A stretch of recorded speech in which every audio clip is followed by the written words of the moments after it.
In this video, we strive to remain spoiler-free, discussing only story and plot elements from the books relevant to what has occurred already on the show. When necessary, a spoiler warning with a countdown will be given.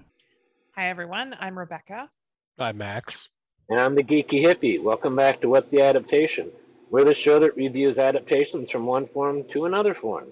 This week we continue with The Expanse, but we have a guest. Welcome, joining us tonight. We have Flamingo Sedai. Tell us about yourself. You'll find me as Flamingo Sedai, mostly kind of on Twitter. I haven't been on Twitter in a very long time, mainly on Discord and the YouTube chats on many of the channels. Many of the chats. That's where I know him from. Seems like almost all the chats I go to, you're there. So that's always cool. Glad to have you on with us tonight. Somebody I've chatted with before. It's a pleasure being on. Thank you. So, Max, tell us about tonight's episode. It's The Expanse, episode 104, CQB, which stands for Clowns Quarreling in Barrels. Right. Perfect. Right. Sounds about right. Yep. That sounds like an interesting episode. Yeah. Written by showrunner Naren Shakara, was it? Shankar, I believe. Written by Jeff Wolno, pronounce that by butchering it, and aired in December 29th, 2015. That's a while ago. Yeah. Mm-hmm. So what did everybody think of this episode? I really like this episode quite a bit. Some interesting, choices in it, but overall, there was a lot of really good stuff. Some iconic scenes. Flamingo? Yeah, there was really nothing in it that I really disliked. Everything about it was pretty well packed in there. They introduced a lot of not necessarily the themes of the show, but just a lot of the issues that our characters might encounter in the future. A lot of the common issues, for example, with space combat. It's a good, almost like an intro episode to a lot of the action we'll see in the episodes and seasons. I had a lot of fun with the episode every time I've seen it. And it's actually the episode from which the shot that lasted with me the most from the first time I saw the show till now is in. I'll mention that later, but it's an iconic shot, but you don't want it to be iconic. Okay. What do you think, Max? I liked the episode. Just liked it. Okay. Best way I can put it is nothing really stood out majorly. There was nothing I didn't dislike either. It wasn't bad, but it wasn't awesome either. Okay. And I watched it twice today, just Okay. Yeah. All right. So, in terms of talking about book to screen changes, it's kind of an interesting episode to talk about, I think, because if you look at how much book material is actually covered, it's not a lot. It's a small number of pages. And it's pretty much 2 Holden chapters. Yeah, it's the Holden chapters, right? So I think Miller's story had kind of gotten ahead in previous episodes. And so the stuff with Miller, that is different. I mean, basically anything that wasn't Holden and on the Donnager was different in this in this episode. Yeah. And everything with Miller, everything little bits with Avsarala and Fred Johnson. So so it's interesting. Some things that are added, but the bulk of what was actually coming from the books was a couple of Holden chapters. So talking about things that were different from the book that we liked, who would like to kick us off? Max? Start us off. Show us how it's done. Oh, man. Well, I'm just thinking here on book, because that was one of the earlier chapters, and now it's been a while since I finished it. Mm-hmm. I want to say that I don't know. I remember there was they did have the boarding scene in the books. Mm-hmm. But it almost feels like they were a lot farther away before they started shooting in the books versus the show. I could be wrong. It's been a while. I think one of the biggest differences as far as anything to do with like the ship being attacked and boarded is Holden, where he is. Like, so in the book, he is with the rest of his crew. And because of course, you know, you kind of need him there as a POV character to show what's happening. But since in the show, they don't need him to show that, they get to put him on, you know, with Captain Yao for a while, like seeing what's going on there. So that's a big difference. And that's needed. That difference there is needed to show, you know, bringing Holden to the CIC, so that Holden can actually see the ships that's attacking and make that connection. These are what, you know, because you weren't able to make that connection in the book. Right. And it also then triggers like Yao's decision to be like, get Holden off the ship, like protect Holden, because he's the one who actually can testify to this. So that was pretty important, I think. And overall, like, it worked well. Made the whole sequence a little bit more complicated, but it worked well for what they needed to do, I think. One of the changes I liked was with Miller's storyline. You know, until I had thought about it more, I wasn't too fond of what they did with Miller's storyline, but I realized it's kind of put him in a holding pattern. So that, you know, because he was always inherently ahead, you know, a faster, you know, going ahead of where the Cant crew was at, you know, because of their travel time, at least for the next short while. And so carrying his story along at the pace it is in the books, he's going to shoot way ahead of Holden. I also kind of like it also had like to world building, like, you know, I guess you don't hear about him until like the third or fourth book. I was looking up today, but the Slingshot Club, you know, that's just one little interesting tidbit of world building. You know, the idea of hot rodders, basically daredevils, you know, trying to slingshot around the moons and, you know, down different gravity wells.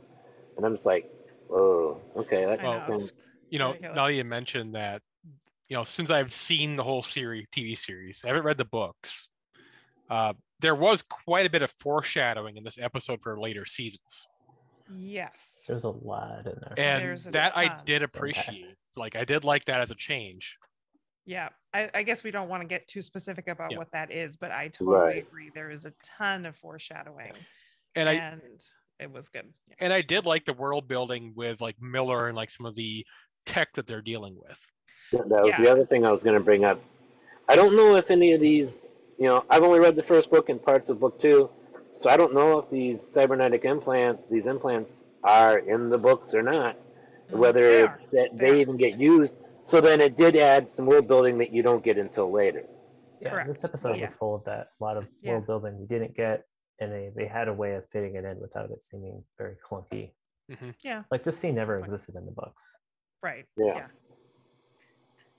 Definitely Flamingo, not. you want to add anything else that you pulled out, you know, changes that you liked, thought they worked well?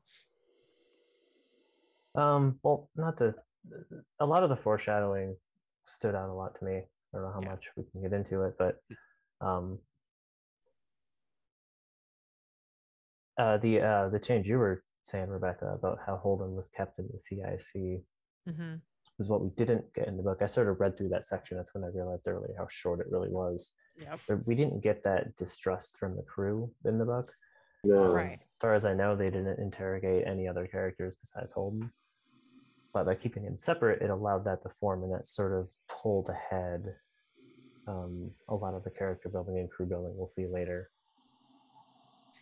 Yes, and on that point, you know, that also added in some world building too, because we got this little scene between Lopez and Holden where, you know, Lopez is like sort of giving his perspective on Earthers, you know, so you kind of get the Martian perspective on Earth through that scene, which I don't think we get as much of that early on in the book. So that was a nice addition. Yeah, that was one of the parts that really stood out to me. And then when we get later, when they're escaping from the Donnager, what he says to Holden, you really sort of understand his perspective in a lot of ways, like what he really wants, even though he came across as with contempt for Earth. Yeah. But then you kind of see what it really wants, and it does a good job of establishing different perspectives and how people actually feel. Yeah. What was it? It would have been nice to see an ocean on Mars. Yeah. The last thing At the he end said. of the episode. Yeah. Right. Yeah, His because last you had that line. earlier scene that kind of means a little bit more at the end there, which, you know, as for a character that we've only just met, you know, that was well done. It was. Well, I'm not. While I don't dislike or like many of the storyline changes on the Donnager storyline, which is counting the Cant crew, couple of things that it did give the show benefit in, it did speed the show up, you know, because I think if they'd gone through everything the way it was in the book, it would have been an extra. It might have taken 2 episodes to get through, you know, without reducing, you know, taking shortcuts like they did. And one of the things with and that includes with the data card or data chip that, you know, they end up finding later that Captain Yao gave to Lopez. And I also, there's one thing I do like seeing, and this probably won't come as a surprise, but I was really just happy to see that Shed's last act in this world was to give away weed. You know, he was a good man.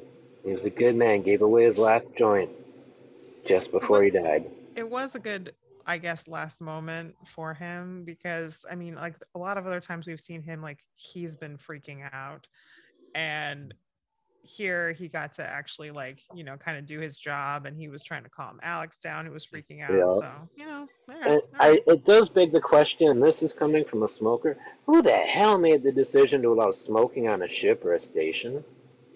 Because we've seen both. What about edibles, man? Yeah. Yeah, or vaporizers. Oh, you know, Glenn, that's only if you have a pure oxygen environment, and that's not going to be pure oxygen. Well, no, but you're still burning up the oxygen that's there for breathing. Unless you got a hell of a hydroponics lab on your ship. Yeah. Maybe it's just more culturally accepted. Well, I'm assuming on the stations they will have more oxygen producing methods. Right. Still, it's just bad for oxygen. Yeah. So another, I guess, while we're just talking about like changes on the Donnager itself, like another thing that's just worth noticing in terms of, you know, streamlining things is that Lopez's character actually took on a lot more roles. Like there's a lot of like smaller random characters in the book. So there is a Lopez character who does the interrogation like we saw in the last episode, but he's not the one that goes on to the Tachi at the end. No, that's the Marines. That's the Marine officer. What was it? I think his name was Kelly, Lieutenant Kelly. There was someone named Kelly who sounds about right. Gets on.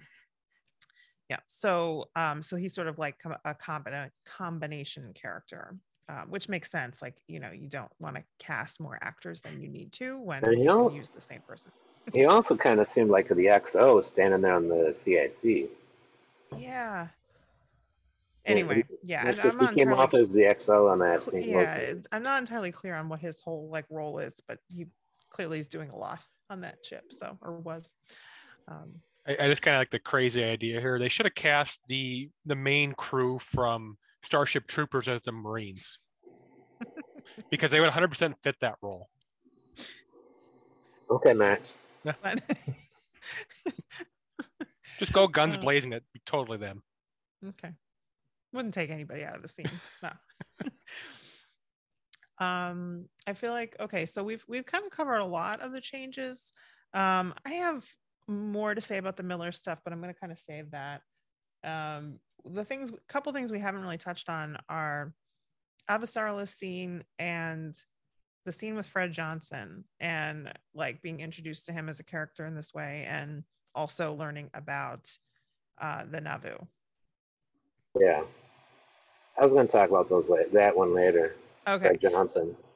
Yeah. Okay. So I'll just say a little bit about that now, and then maybe that lights a good transition. So the one thing like I feel like a little bit mixed about that scene, because the one thing about it is it does seem a little random in this episode, because it's sort of not connected directly to anything else here, but it is setting some things up. So I think that is kind of the purpose of the scene. Could they have done it in another episode? Maybe. But because the one thing is it's a little bit of like a break in the tension, which you may or may not want in this episode. But it was an interesting scene, like in and of itself. Just the scene itself makes Fred Johnson kind of an interesting character to sort of see how he responds to someone coming and basically saying, we don't want you. So what does he do? He's in charge of this huge project, and they're trying to push him out. How does he respond to that? So that was kind of interesting, and gives us a little bit more on the Nauvoo, which is going to be important and going to come up. But again, it's all kind of set up for Fred Johnson as a character, set up for the Nauvoo. In a way, it did have to happen this episode, because there's that line there at the end: get all the Mormons off there, and then put a tight beam, or not a tight beam, but like put all your sensors on the Donnager. Yeah. You have to set up so that he knows what's going on in the battle the Donnager is currently fighting. And also, like in the next episode, it is somewhat relevant that we've already kind of been introduced to Fred Johnson as a character. Yeah. He's not just coming out of the blue at that point. So I think it makes sense. It's a little odd because it's kind of disconnected and it breaks up the tension a little bit. But overall, I think I would say I support the choice. One other thing I was just thinking about, they mentioned that one station. Was that anything that happened in the books? I don't recall. Oh, Phoebe. Oh yeah, Phoebe station. Yeah. So was it a change, or did that happen in this first book? No, it's not a change. How we're learning about it is a bit different. I actually think we learn about it in a Miller chapter initially, and we will find out more about it. Just listen to it today. No, it's in Holden's chapter when he first gets the tight beam. Okay. I think it's also which in a Miller happens chapter, before the Donnager picks them up in the book. Okay. See, on the show, it'll be next week. Spoiler for next week. It'll be next week's episode that Holden gets the message from, or next week or the week after. I'm assuming next week that Holden gets the message from Tycho Station.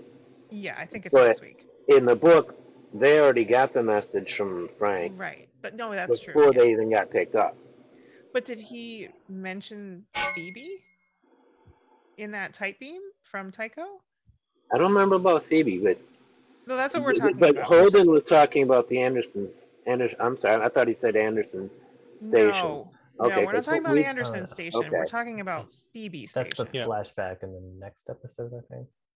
That's how we're introduced. Yeah, it's framed as a flashback in the next episode, but it's in a Holden chapter. We found out about that. That's what I thought he said. I misheard. No. We're talking about Phoebe Station.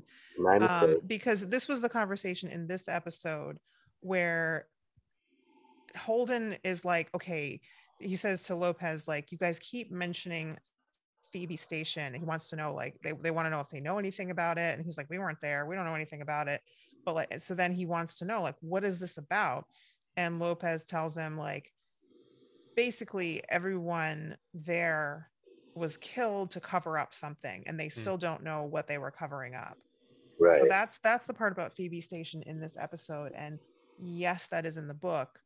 I think in a similar fashion, both in the book and the show, you get little bits of information about Phoebe gradually, and eventually you find out more about what actually went.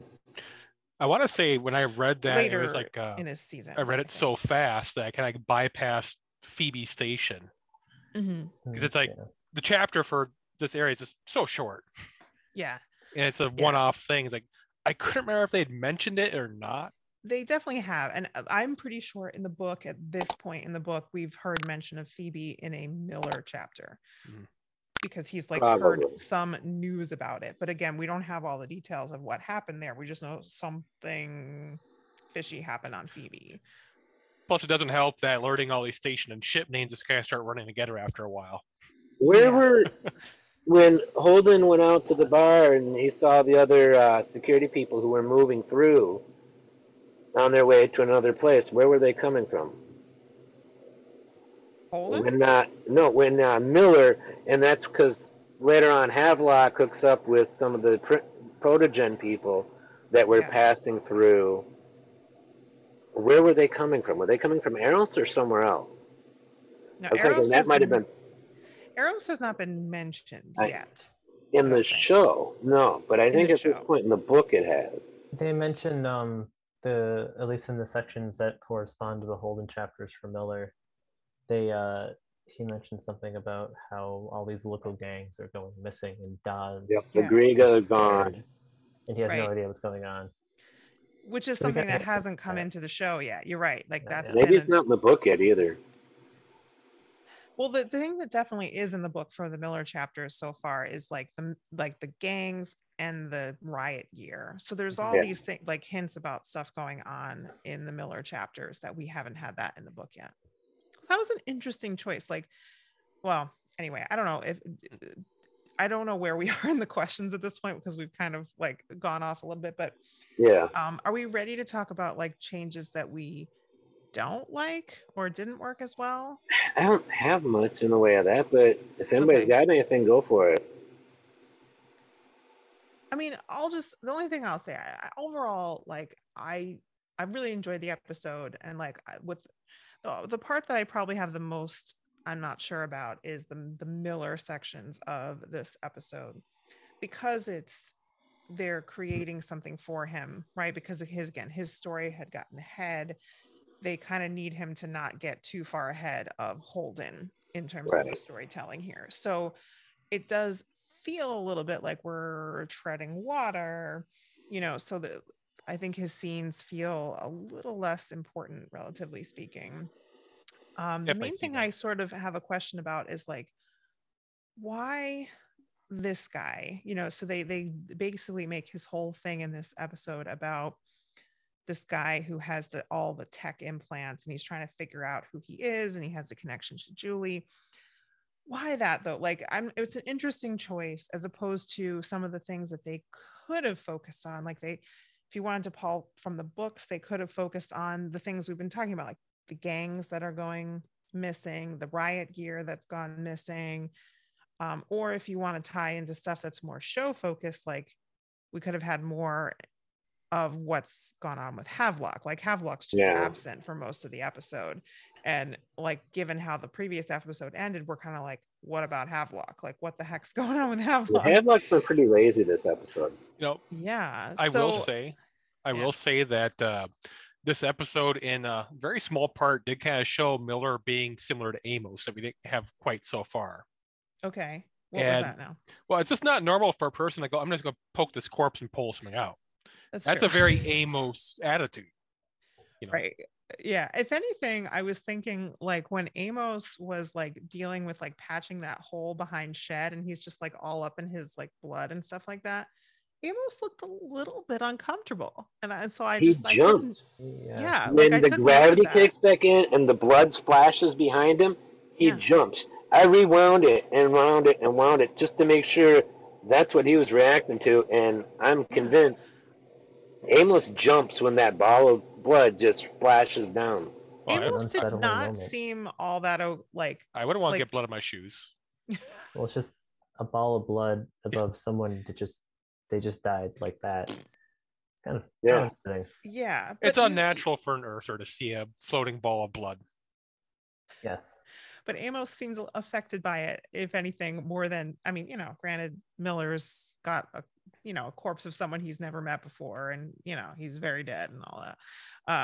But I see your point. Like that whole scene with the corpse, like, his not partner, but his counterpart there, like she seemed bothered by it, and he's just like, whatever. Not like I'm hurting him. Right. So anyway, that was my thought on the Miller thing, was just like, you know, it's fine. Like they needed to do something with him this episode, but it did seem like there were some other things they could have focused on. So it was a curious choice, I think, to kind of invent this particular you know, it did introduce some things that we wouldn't have maybe been introduced to otherwise, but it was an odd choice, I thought. Yeah, I the only thing that I actually didn't like, and that's pushing it, calling it didn't like, was the whole thing with the sedative and Alex. And like that was just a little bit of tension that they had to add to a scene to eat up extra time. You know, we needed 3 minutes of time to fill up in this room with these characters. Yeah, so let's have you're them right. talk They about probably this. didn't necessarily need to do that. I mean, it was interesting, mainly from the standpoint, to me, what it did was it showed the way Naomi's brain works, right? Like, you know, she's coming up with a solution for their problem, and she does it quickly. And, you know, which is the particular set of skills of a terrorist. Okay. And when Amos then says, no, you can't take the sedative, Naomi, we need you awake, it kind of justifies that point a little bit. Like, yeah, you kind of need her because she's the brains of the operation. Like, who else is going to like come up with any other, you know, solutions for saving their asses? Definitely. What was I going to say? Go ahead, somebody else talk. I forgot what I was about to say. That scene in the one where they're patching the holes, I know the hole patching one was in the books, but it was sort of just kind of glossed over. Yeah. And it was, I mean, I don't really remember it because it was like the 4th episode in, but it's like one of those things. It seemed like a very, like a cut and paste sort of scene. Like they're establishing, hey, this is the thing that they have to go through. We're going to show it once. And we just kind of got a lot of that in this episode. Yeah. I don't know. I like that scene. Like I mean, it seems weird, right? Like why is the scene interesting where they're like patching holes and stuff? But I enjoyed it. It's true. Yeah, I watched this episode quite a bit, so I think that's just one of the things that I just got sick of seeing. All right. Anything else we want to talk about on book to screen changes before we move on? No. Okay. So, but I think we can maybe fit in the next question. So next we tend to talk about most memorable favorite scenes for each of us in the episode. So does someone have one? I'll go. Go for it, Glenn. My favorite scene by far in the episode is the one with Frederick Lucius Johnson and the LDS Elder. Okay. I love that scene, partially because I first heard about The Expanse because Chad L. Coleman left The Walking Dead to go star on The Expanse. So I'm like, what's this? Oh, I want to watch this show. And so when he finally gets introduced, I was really happy. You were excited for that. Yeah, okay, I'm a fan of his since he was on The Walking Dead. I to this day think he was the best performances I've ever seen on that show. Seasons was he on The Walking Dead? Because I kind of stopped watching at some point, so I'm trying to remember if I saw him. 4, 5, and 6, or somewhere around in that area, and like in the middle, interminable, non-ending seasons of. I gave up on that show after I think a few seasons. But yeah, because it wasn't that many seasons later that I gave up. Yeah. And I just like the way he threatened without threatening. And then if the guy missed the fact that it was a threat, then he's dumber than I think he is. Oh, I don't think he missed it. I don't think he did, but that was like, yeah. It was a good scene, yeah. I mean, and I also think Coleman is probably, I think next to Avasarala, my favorite choice of actor for a character on the show. He totally seems like Fred Johnson. Like if you just like read, Fred Johnson, maybe a bit of gray, in his hair. Yeah. But well, Avasarala is supposed to be a lot grayer too, but yeah. But no, he definitely exudes Fred Johnson. He just kind of is that character. She's also supposed to be Indian, not Iranian. True. But whatever, it's show right. Yeah. I'm not going to complain. Don't mess with it, really. Yeah. Both those actors fit their roles. Yeah, they do. Perfectly. For sure. You know, I still have to go with your scene is basically my favorite, just because of the foreshadowing. Okay. Yeah. Yeah. No, that the other thing about that scene too, is just there's something just like very memorable in terms of an image of her laying on the roof and talking to her grandson. So I like it. Flamingo, you got a favorite scene? Well, one of them was the scene on the rooftop for Mm-hmm. things I'm not going to go into since not everyone here has read the whole series. But really, it was a kind of a combination of what who's the name of the lieutenant on the Donnager? Lopez. Lopez. His first conversation with Holden in was the a good CIC, one. where he's telling him, Yeah. Earth is an endless blue sky, open water to the horizon. It's hard to imagine the ocean. And then, kind of paired with the scene at the end, where he was like, it would have been nice to see an ocean on Mars. It really does a good job of establishing what it means to be Martian, what it's like to live on Mars. Yeah. Now it's very different and alien to living on Earth. Yeah. Well, I like that a seeing their lot dream. too. It's definitely the thing that stood out to me. Yeah, good choices all.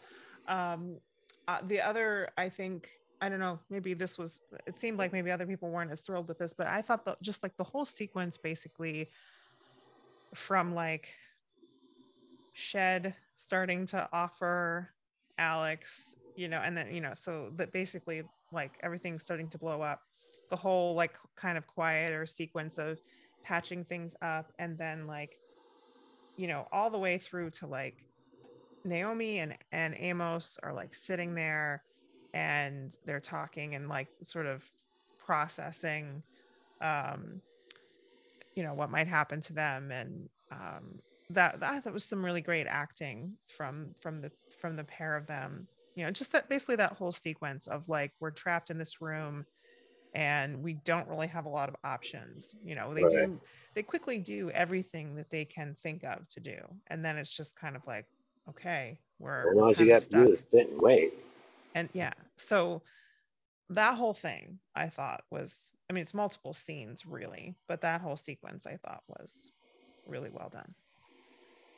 There's a lot of sitting and waiting in space, as it turns out. Yes. It really shows it. I will say that I'm surprised that Rebecca's favorite scene was the one where Shed loses his mind. You mean he lost his head? Poor Shed. Sure. Shed's head. Kind of like Ned's head.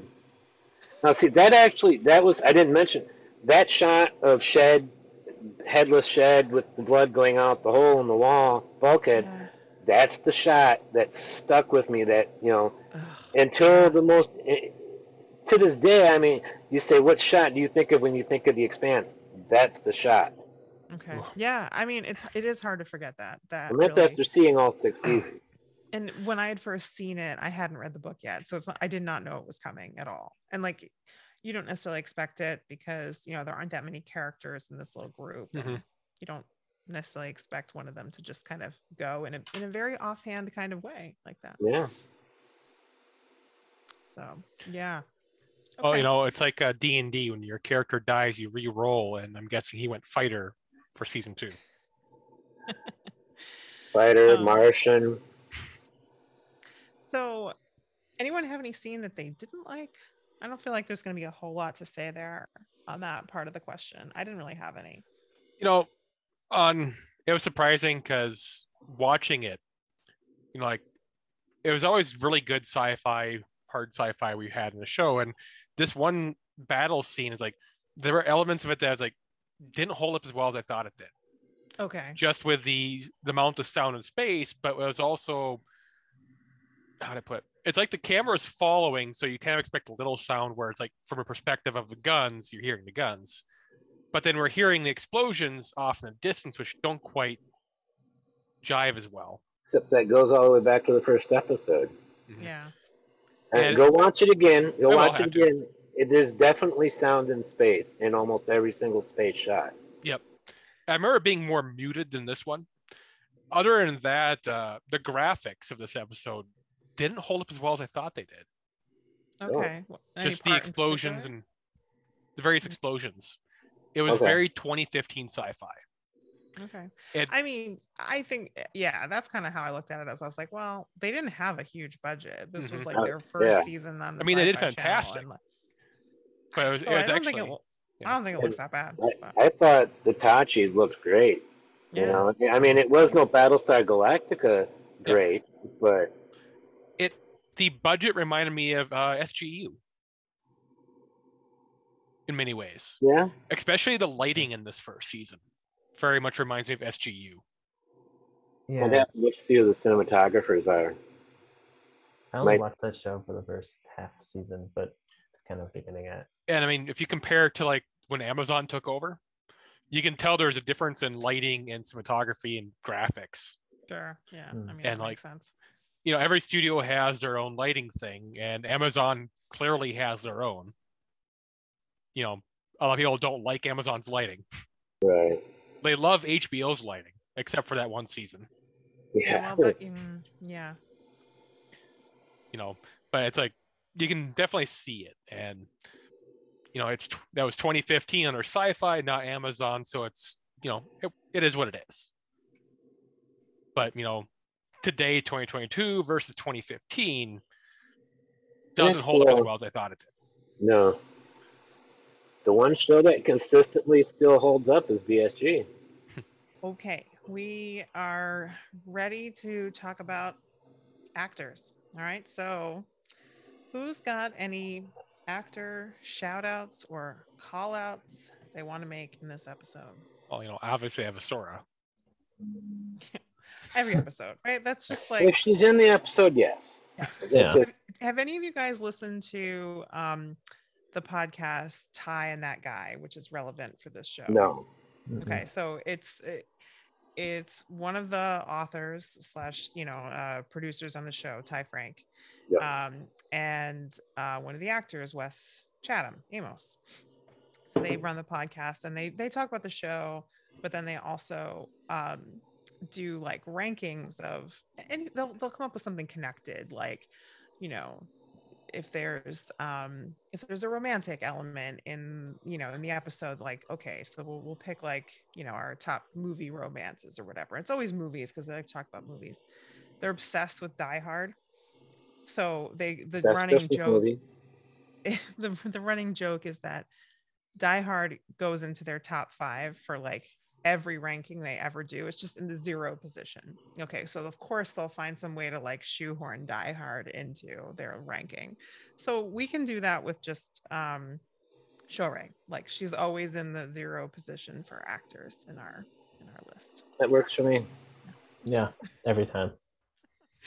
Domingo, right. you got a favorite actor, actress from the episode? So, I mean, I've seen the whole series, so multiple times I've watched it on multiple occasions. I've seen this particular episode a few times in preparation, a lot actually. So, like, at this point, most of the characters are who they are in my head. Mm-hmm. So it's hard for me to think about which one particularly stands out. Definitely Shorei, but we were talking about Fred Johnson earlier. Fred Johnson definitely feels like Fred. He Just does. his mannerisms when he gets put off balance, when he was talking to the Mormon guy in the construction thingy, it feels like Fred to me. But I can think about all the other characters. They all feel like Amos feels like Amos. Naomi feels like Naomi. Mm-hmm. Alex is Alex. I can't really think of a bad characterization. Yeah, no. We So haven't far, yet really- on this show. Yeah. We haven't really, yeah. We haven't had to like call out any actors on the show yet. It's all been positive, but There has been no Gage. no. Glenn, do you have a favorite? You already kind of mentioned. Fred also. Definitely Chad L. Coleman, probably the top of the list, but I think this is a good episode for both Stephen Strait and Thomas Jane. Okay. I mean, Thomas Jane's still always good, Yeah, he's He just, might not always give him credit for it, but he's always phenomenal on this show. And he's probably the most, other than, Fred Johnson, Miller is probably my most canon when I'm listening to the book or reading the book. You know, Mhm. my head canon for who who the character looks like.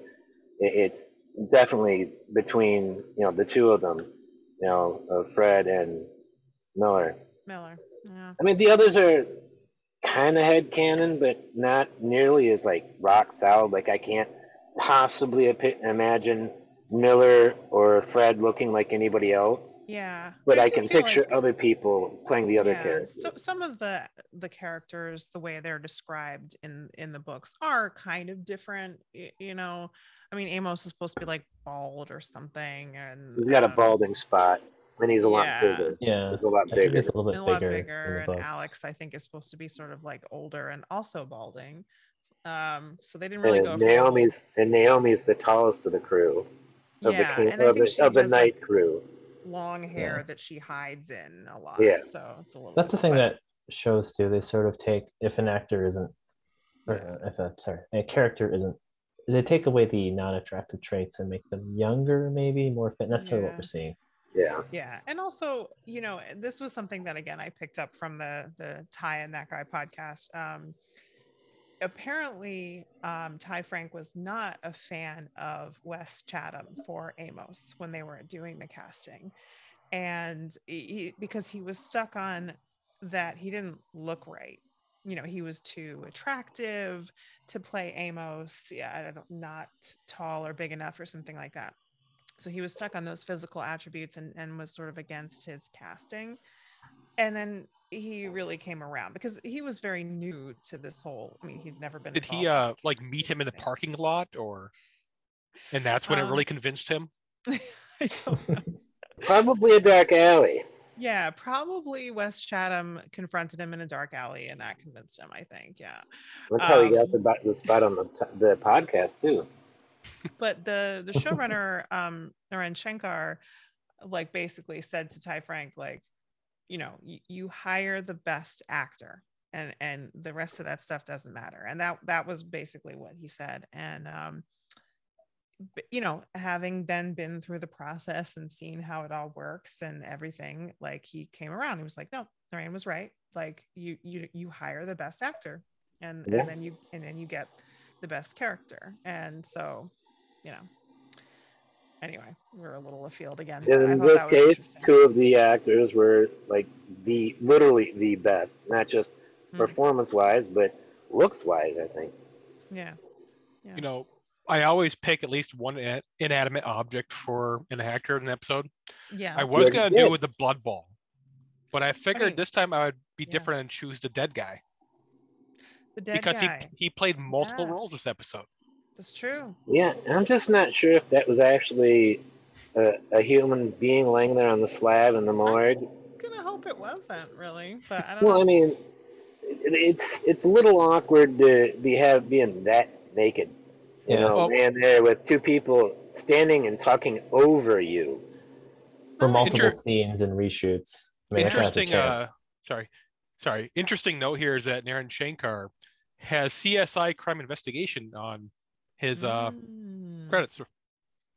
Well, that worked for that scene. Definitely did. All right, but I have to mention a couple other ones. I think I already mentioned that I thought the scene with Amos and Naomi was a really good scene. So I think, both Dominique Tipper and Wes Chatham deserve some shout outs for that scene. And then also Greg Brick or Brike, I'm not really sure how you pronounce his name, but he played Lopez.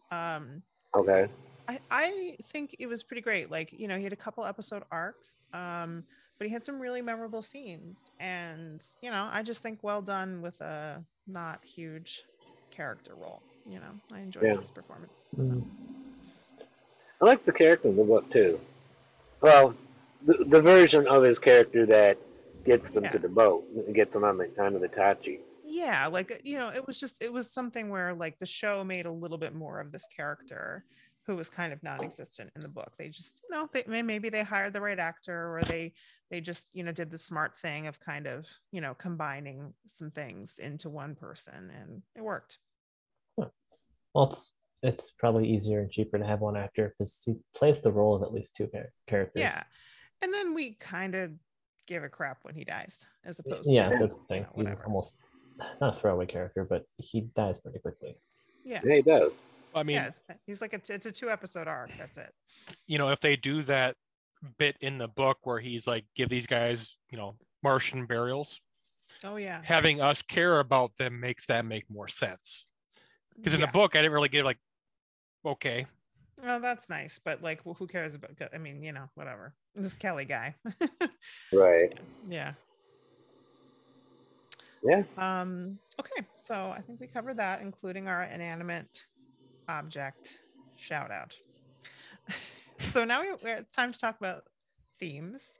But I don't know how much we're going to have to say about themes in this particular episode. I actually don't have a whole lot to say because I feel like a lot of important moments happened in this episode, but they aren't necessarily particularly thematic. No. Somebody else want to go? I always go last. Glenn's always got to go last on this question. So, does Flamingo have one? Well, there was something that stood out more in the show, and this was part of the change that they made. So when they kept Holden in the CIC, it allowed for this tension to build and allowed for us to see just a good chunk of the episode was him trying to get back to his crew to save them. Whereas in the book, they just brought him back as soon as the ships appeared.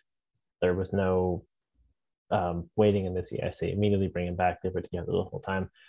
But in the show, we saw how, at least to him, he was very much about kind of trying to save his crew. And that's one of the big themes of the show, as people eventually learn, is, you know, back up your crew will back you up. That's what he was doing. We didn't get that in the book, but it wasn't an issue in the book, so they kind of had to change it. Right. We saw there. You're making me think of things that happen later, and I'm agreeing with you now because you're right. It does become a pretty important theme. You know, like what are you fighting for? You know, do you have these people that like have your back, you have their back, like choosing to fight for those people, protect those people becomes really important in the face of other things. So that's a good call. Yeah. Nice. Go ahead. I'll say kind of one more. The other major change we saw all these other POVs. We saw Fred, we saw Vasarella, so we see Earth and part of the OPA. Yeah. The other thing is we're seeing like something happens somewhere in the solar system, and we see it has reverberations elsewhere. Yes. And we actually get to see that directly in this episode right away. They're like, everyone wants to know what's going on with the Donnager immediately. And this episode does a good job of setting that up, how like if something happens in one place, it's going to affect elsewhere no matter what. Yeah. That's good. All right, well done. I like both of those. Good point. The primary theme that stood out to me was trauma and trauma response. For Amos, you know, when he first saw Shed disappear, you know, before he was like this kind of, not I want to say brute, but this guy, like he can confront danger when it's head on, and he knows how dangerous space is. But when you see that happen, just blink and it's gone. I think it really drove home just how dangerous space is for him. Because like he just like looked like, oh shit, you know. Yeah. And he's probably not dealt with that before. I think that might be fair to say. Like he's dealt with a lot, but probably not that. Yeah. Because I think that really brought home the idea that he could just be gone an instant and I know he died. Oh yeah. At least if you stab, you're like, oh, I know I'm going to die. But with Shed, it's like, you know, he was alive, handing a joint, and then dead. Right. You know, we see Naomi's response to that, which was, you know, crisis mode. Fix this problem. Yeah. You know, I can't recall Alex's response to that, aside from maybe panic. Yeah, Alex was kind of panicking. Yeah. Yeah. You know, we see Holden's response as soon as he gets in the room, like, oh, bye, Shed. Yeah, but also, I mean, his response earlier was kind of like what Flamingo was saying. Like, you know, overall, he's like, oh, no, I need to protect my crew. Yep. You know, and that's a priority for him. We have a little bit for Miller, but not a whole lot. I mean, when we see him talking to his other partner, he kind of makes jokes about, don't get nailed to the wall again or something along those lines. Yeah. And then his immediate response is to start blaming the lady friend for causing his being nailed. It's interesting you bring that up because in the book, unless the scene happens later, but they actually talk directly in the book. That was a change. That conversation happened in real life, and he made I don't know if it was a joke, but Havelock was really concerned about that actually happening to him. Mm-hmm. And it's kind of interesting how in the show we just saw it happen, and that might kind of more feed into show versus tell. Mm-hmm. Yeah. I mean, I think if anything, like Miller's trauma response is more of like an ongoing trauma, right? Like he's not dealing with an acute trauma in this episode, but his is just like the chronic trauma of like his job. Yeah. And we can see him being pretty jaded in response to that. And trauma. That's kind of similar to Naomi. They live in this reality. Yeah. So they have more of that, whereas the Earthlings and the Martians have less of it. Yeah. And like the other partner he had on Miller had on the station when he's doing the autopsy, like you said, she was clearly disturbed. Yeah. Over him just desiccating this corpse. Yeah. And he's just like, whatever. Yeah. And like her trauma response is kind of like, what are you doing? This is wrong. Yeah. So I see. Yeah. And I think that kind of is his trauma response, and like he just doesn't recognize it, but she can because she's not that far into that mode. Yeah.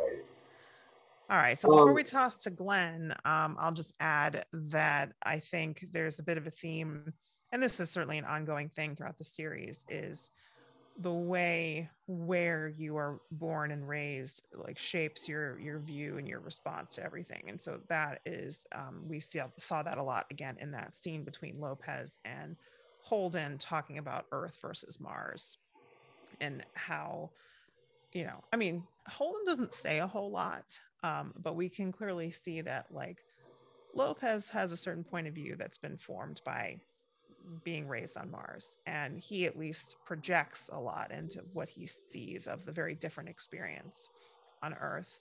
And in that conversation also was the Earth has these tremendous resources that they, to some degree at least, take it for granted, and again always in contrast to those who live in the belt, particularly not having any of those things, and certainly not taking things like even air and water for granted.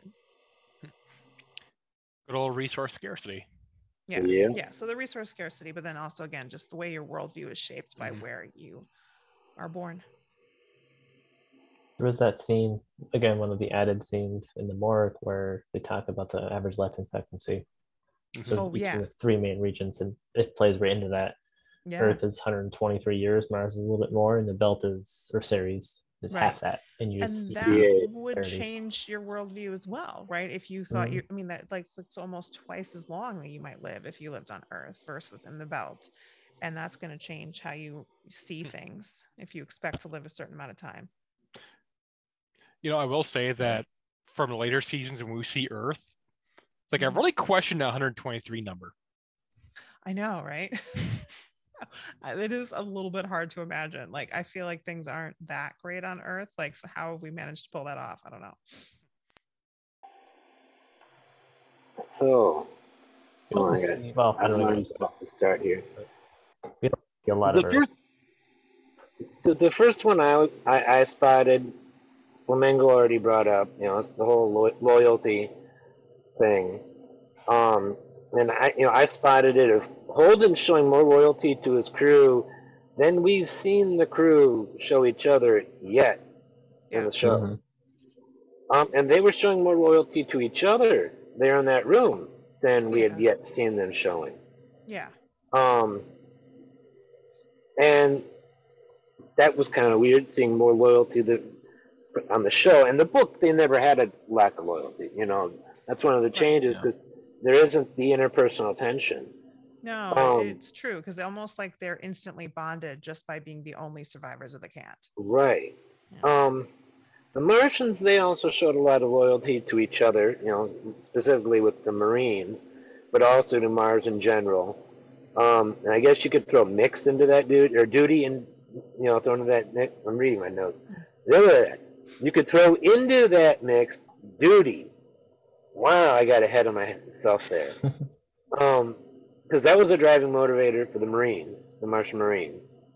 The attackers even had to have some sense of duty or loyalty to somebody or something to be going on what they had to know as a suicide mission.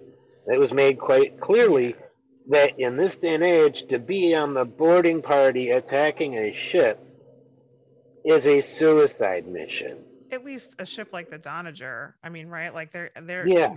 But their whole goal was just like a military, the Donnager I take out. a military ship, ship, yeah. So it was obviously, they knew they were going in to die, so there had to be some mighty powerful loyalty or duty going on there. No, I could make guesses. Well, I was just going to say that later in the book they do kind of address that. It was something I forgot to mention earlier. In the book, they do kind of address, but I don't recall them specifically talking about. Well, if they're the same referring people. to the choice, what they did to, say, the scientists. Yeah. Is that what you mean? Well, yeah. Scientists / their higher up soldiers that they hired. Yeah. I don't know if security guards got that. Not the ones from the stations, the other security guards, the ones that knew what was going on. Okay. Yeah. You have to wonder if something like that was going on with these crews, because I mean, otherwise it's got to be hard to find that many people who. I mean, right, but that's the line in the book that Holden gives. I think it's hard enough to fill 6 ships with enough people to go on a suicide mission. Or 1 ship, let alone 6 or something like that. But it's a line almost straight. I listened to it twice today. Yeah. Watched the show only once today. I usually watch it twice, and I listened to it like twice today. The other thing, I don't know if you would call this a theme, but I kind of think so. There's a lot of things not being what they appear to be. Mm-hmm. Like, we talked about it. I made that mistake last week when I called it 1 ship attacking them. Forgetting that on the show, it starts out as 1 ship, and in this episode, it shows that it's really 6 ships all flying in a tight formation. Mm-hmm. We don't know that until they do a flip. And then Bizi wasn't busy. Matter of fact, Bizi wasn't any of the people that he showed up as being, and so, we thought he was just some OPA connection dealing with, Julie, and it turns out he's a transporter of data, Johnny Mnemonic, just in his leg, not his head. So, yeah, there was something else that I was trying to remember, and I can't remember now what it was, of things that weren't what they appeared to be at first. So, yeah, there really wasn't much in the way of themes as there has been in previous episodes, or even, say, The Witcher had a lot of. In a lot of ways, this is better television, but I actually think Season 1 and Season 2 of The Witcher, each of them had better or more work going on thematically on each episode than this has had so far. Whatever that's worth, it's not that I like it any less or any more. It just it does some things better than The Witcher does, but The Witcher is definitely doing themes better than this. Yeah, though as we're talking about it, I think there is more there than on first pass. Like, we're each picking up some different things, and it's not a very strong, consistent theme in the episode, but there are a lot of little things in there, and things that do become important later on that are being introduced here. Oh, and the Martians also, that was the other one. The Martians thought the Donnager was more badass than it turned out to be. Yeah, I mean, even the Donnager's crew turned out to not to be as badass as they thought themselves to be, because things don't appear as you think they are. Yeah. I mean, to be fair, they were were dealing with some stuff that no one's ever seen before. So I can understand why they thought they had that under control, and then they didn't. Yeah, but even the boarding party should have been able to be taken out. But yeah, they had more heft in the book. It mentioned something about power armor. mm-hmm. Did they? Okay, I don't remember that. I mean, and this one they had some weird armor that sealed up over wounds. But they mentioned that in the show, Yes. but in the book we they gave saw a them little bit bit of more that. firepower. You know, when you keep saying they're more than they seem to be, I keep thinking Autobots. Yeah. Convenient. Anybody else have anything? Nope. Well, I think that wraps us up for the night. Flamingo Sedai, thank you for coming on. I hope you had as good a time as we did. I did. Thank you for having me. I was super nervous. Oh, you did You were fine. great. You were great. Nervous. Yeah, believe me, I know how that is. You should see me the first couple of weeks we were recording, and how many times would I have to do a retake at the beginning of the episode? We Like did the a first lot, one was yeah, like 5 or 6 times. Introducing, and I still get a little tongue-tied at times, but Yeah, I find the hard part for me is when talking to the people I'm looking at on the screen is easy. It's when I look up there. That's when my brain just goes blank, and I'm like, what was I going to say? I'm the only one who's used to blabbing like this all the time. At a camera. At a camera. Without people she's talking to. True. Well, someone's got to be the glue that holds the discussion together. I feel like every podcast has. And she's the brains too. She's the one who acts like the smart person during the recordings. When it's off recording, we all know Max is the smart one. Oh, I'm just a smartass that interjects random shit. I thought smartass was my job. Oh, well, Different kind of smartass. You have to fight over smartass. I'm a wild card smartass. Yes, definitely.